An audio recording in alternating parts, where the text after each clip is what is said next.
નમસ્કાર મિત્રો, મારી આ ચેનલમાં તમારું સ્વાગત છે।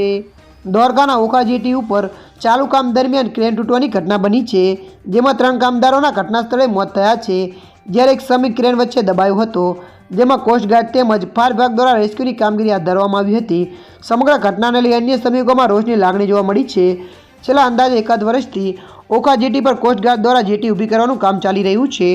ઓખા બંદરની જેટી પર આ દુર્ઘટના સર્જાઈ છે, જેમાં કામ ચાલુ હતું તે દરમિયાન અચાનક ક્રેનનો ભાગ ધરાશાયી થયો અને 3 શ્રમિકો દરિયામાં પડ્યા હતા, જેમાં 2 શ્રમિકોના ઘટના સ્થળે મોત થયા છે, જ્યારે અન્ય એક શ્રમિકને સારવાર હેઠળ ખસેડ્યો, પણ તેનું પણ સારવાર દરમિયાન મોત થયું છે।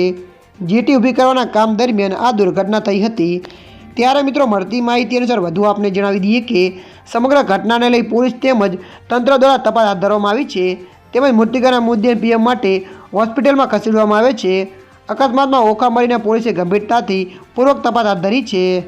ત્યારે મિત્રો, હાલ માટે આટલું। મળીશું નવી અપડેટ સાથે। જો વિડીયો તમને પસંદ આવે, લાઇક, શેર અને સબસ્ક્રાઈબ કરી નાખજો। ધન્યવાદ।